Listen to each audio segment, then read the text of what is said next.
এনাম ভাইয়ের কাছে বলছো যে ভাই একটা গ্যাসের ওষুধ দেন, হয়তো বা গ্যাসের সমস্যা। তো তামিম একটা পর্যায়ে বলে যে আসলে আমি একটু হসপিটালে যাব।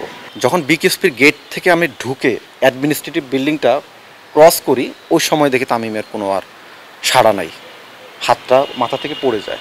যখন আমি মাউথ ব্রিদিংটা করি, তারপরে দেখা যায় কি আপনার তামিমের একটু একটা ঢেকুর, একটা বড় বিরাট একটা ঢেকুর সে দিচ্ছিল। সর্বপ্রথম আসলে কৃতজ্ঞতা শুকরিয়া আদায় করছি যে আল্লাহর প্রতি, যে আল্লাহ তামিমকে একটা সুযোগ করে দিয়েছেন। আল্লাহর বিশেষ দয়া ছিল, রহমত ছিল, যার কারণে আমরা তামিমকে আবার আমাদের মাঝে ফিরে পেয়েছি। যদি আমি প্রথম থেকে যদি বলি, বিকেএসপিতে গতকালকে আমি তো ওয়ার্ম আপ করেছিলাম, মোহামেডানের শাইনপুকুরে খেলা। ওয়ার্ম আপ করার পর টসও হলো, টস হওয়ার পরে আপনার 8:45 দিকে খুব সম্ভবত তামিম একটু চেস্ট পেইন শুরু করে আর কি। তো আমাদের এনাম ভাইয়ের কাছে বলছো যে ভাই একটা গ্যাসের ওষুধ দেন, হয়তো বা গ্যাসের সমস্যা। তো ওষুধ খাওয়ার পরে ওইটা আসলে কোনো ইমপ্রুভমেন্ট হচ্ছিল না। তো তামিম একটা পর্যায়ে বলে যে আসলে আমি একটু হসপিটালে যাব। তখন আমাদের ফিজিও এনাম ভাই আমাকে বলে যে ডালিম তুমি যাও এই তামিমের সাথে। তো আমি তামিম ভাইয়ের সাথে যাওয়া শুরু করি, ওনার গাড়িতে করে। আর সাথে যে বিকেএসপি ডক্টর যিনি ছিলেন সামির ভাই, উনিও অ্যাম্বুলেন্সে করে হসপিটালে মানে যাচ্ছিলেন। তারপর আমরা হসপিটালে যাই, যাওয়ার পরে ডাক্তারকে সব কথা বলে ডাক্তারই তৎক্ষণাৎ ইসিজি করে, এবং ইসিজি করার পর ইসিজি রিপোর্টটা খুব ভালো আসে। তখন সাধারণত যখন রিপোর্ট ভালো আসে তখন তো একটা স্বস্তির বিষয়, যে না হার্ট রিলেটেড না। বাট ওই সময় আরেকটা টেস্ট করে, এটা খুব সম্ভবত ট্রোপোনিন একটা টেস্ট। ওই টেস্টটা করার পরে দেখালো যে ডাক্তার সাজেস্ট করলো যে একটু থাকলে বেটার হয়। তো ওই সময়টা আমরা থাকি, তারপর চেস্ট পেইনটা অনেকটা রিলিফ হয়ে যায়। তামিম বলছে যে না, আমি বেটার ট্রিটমেন্টের জন্য আমি ঢাকা কোনো একটা হসপিটালে আমি যাব, এবং সেই অনুযায়ী হেলিকপ্টারের অ্যারেঞ্জমেন্ট হয়। সব কিছু অ্যারেঞ্জমেন্ট করার পর ডক্টর হসপিটাল থেকে ডিসচার্জ দিয়েছে, এবং আমি ডিসচার্জ পেপারে আমি সাইন করে দিই। তখন পাইলটের সাথে আমার কথা হয়েছিল যে আমরা রওনা দিচ্ছি ঢাকা এভিয়েশন থেকে, উইথিন 10 to 15 মিনিটের ভিতরে আমরা পৌঁছে যাব বিকেএসপির অ্যাথলেটিক্স গ্রাউন্ডে। আমি বলছি যে অ্যাথলেটিক্স গ্রাউন্ডে বিকেএসপি থেকে ক্লিয়ারেন্স দেওয়া হয়েছে, সেটা আমাকে বিকেএসপি শিপন ভাই আমাকে বললো যে অ্যাথলেটিক্স গ্রাউন্ডে নামানো হবে। তো ওইখানে কনফার্মেশন পাওয়ার পরে আমরা রওনা দিই। তামিমের সাথে আমি কথা বলতে, তখন অ্যাম্বুলেন্সে আমি, তামিম, আর হচ্ছিল টিম বয় ওয়াসিম নামে একটা টিম বয় ছিল, আর সাথে হচ্ছে হসপিটালের একজন ওয়ার্ড বয় ছিল। এই চারজন আমরা অ্যাম্বুলেন্সে ছিল, আর ড্রাইভার।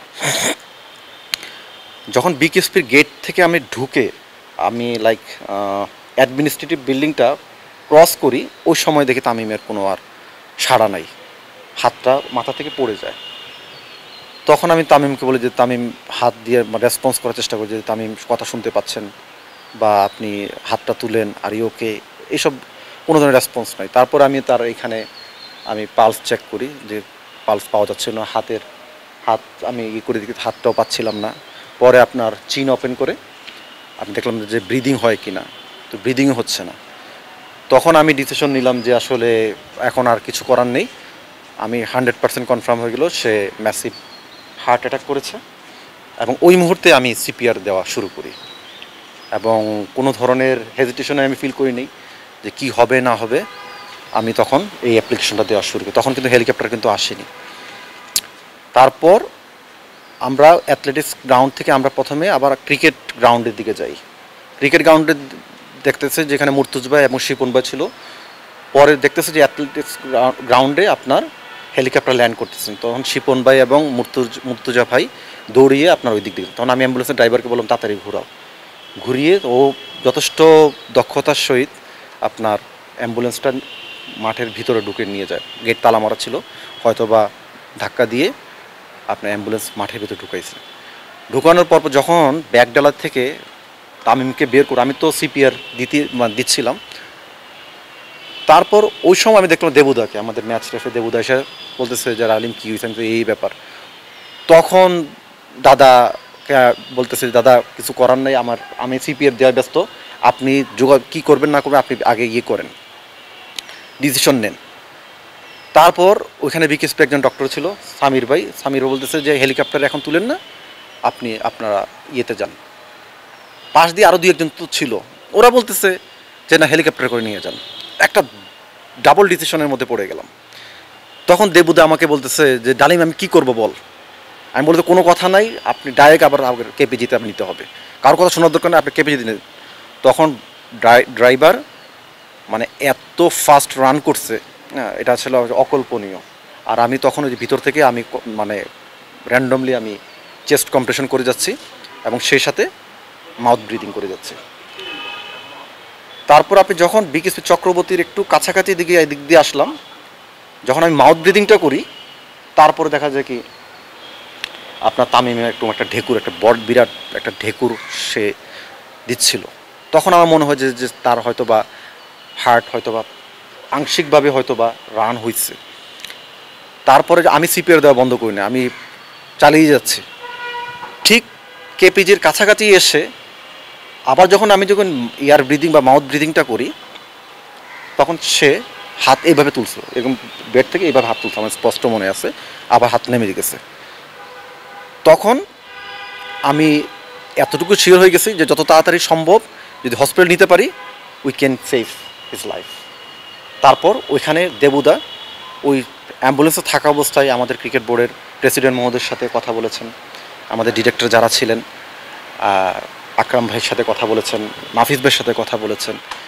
তারপরে হচ্ছে ওইখান থেকে তারপর আবার ক্রিকেট বোর্ড থেকে প্রপার ইনস্ট্রাকশন দেওয়া ছিল যে আপনারা চিকিৎসার ক্ষেত্রে কোনো ধরনের জন্য আপনারা যেন ইয়ে না করেন। বাট হসপিটাল ওরা চিকিৎসার ক্ষেত্রে যথেষ্ট আন্তরিক ছিল এবং প্রত্যেকে খুব প্রোঅ্যাক্টিভ ছিল, হুইচ ইজ রিয়েলি গুড। এবং একটা বিশেষ একটা গ্রুপ ছিল, ডক্টরদের একটা গ্রুপ, ওনারা সাথে সাথে তামিমকে আপনার ইমার্জেন্সিতে নিয়ে গেল এবং তাকে সাথে সাথে AED অ্যাপ্লাই করে তারপরে আপনার ওদের যে ডিসি শক যেগুলো দেওয়া দরকার, তারপর ওইখান থেকে উপরে নিয়ে গেল 3 তলায়, হ্যাঁ, ক্যাথল্যাবে নিয়ে গেছে। ওইখানে নেওয়ার পরে তাকে এনজিওগ্রাম করার পরে তার 2টা ব্লক পেল, একটা হচ্ছে 100% ব্লক, একটা হচ্ছে পার্শিয়াল ব্লক। তখন সাথে সাথে ইনস্ট্যান্ট ডিসিশন নেওয়া হবে যে বন্ড পেপারে সাইন করতে হবে। তখন আমি ছিলাম, দেবুদা ছিল এবং আমাদের মহামান্য টিটু ভাই ছিল।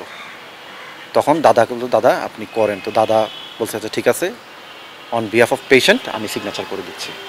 তখন দাদা সবার সম্মতিক্রমে এই সিগনেচারটা দিয়ে দেয়। এরপর তো অপারেশন করে এবং তাকে আপনার সিসিউতে নিয়ে যায় এবং বিকালের দিকে সে কথা বলতে পারছিল আলহামদুলিল্লাহ। না ওইটা আসলে তখন হচ্ছে একটা ডিফারেন্ট মানে একটা সম্মুখীন হতে হইতো আমাদেরকে। বাট সিপিআর থাকায় কী হচ্ছে, হার্টটাকে আমরা ম্যানুয়ালি আমরা অন রাখছি যাতে করে আপনার অক্সিজেন ফ্লোটা যেন ব্রেনে যাইতে পারে বা ইন্টারনাল অর্গানগুলোতে যাইতে পারে। তো ওই সময় যদি এটা যদি না হতো তাহলে আসলে ডিফিকাল্ট হয়ে যেত। না এটা তো সম্মিলিত ছিল, এখানে ডক্টর সামি ভাই ছিল, উনিও বলছে যে হেলিকপ্টার ঢাকার থেকে নেয়ার থেকে আপনাকে হসপিটাল নিলে বেটার হবে। পরে ওনার সাথে আরও কয়েকজন ছিল, কে বলতে হেলিকপ্টার করে নেওয়া যাবে। তখন ডিসিশনের মধ্যে ডাবল ডিসিশনের মধ্যে পড়ে তখন আমি দাদা আমাকে বলতেছে ডালিম আমি কী করবো। আমি বললাম যে as soon as possible hospital নিতে হবে। কেমনে নেবেন আপনি ড্রাইভারকে বলেন, আপনি নিয়ে যান। তারপর ওই ডিসিশনে নিয়ে এলো যে আমরা হসপিটালে আমরা ব্যাক করতেছি। হেলিকপ্টার হয়তো যদি আমরা নিতাম হয়তো বা আমাদের অনেক সময় লাগতো, এখন ডিফারেন্ট স্টোরি হয়ে যেত। এখন ডাক্তারদের আন্ডারে আছে, ডক্টররা ভালো বলতে পারবে। এটা তো আমি তো আর ওই রিলেটেড আসলে আমি কিছু বলতেও পারবো না, এটা ডিপেন্ডস করতেছে ডক্টরদের উপর।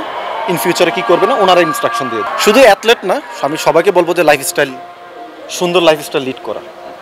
লাইফস্টাইল দ্যাট মিনস হচ্ছে প্রপার ঘুমা, ভালো খাবার খাওয়া, স্ট্রেস ফ্রি লাইফ লিড করা। এগুলো যদি কম্বিনেশনভাবে চলতে পারি তাহলে এই লাইফস্টাইলে আমাদের জীবনটাকে চেঞ্জ করে দেওয়ার জন্য যথেষ্ট।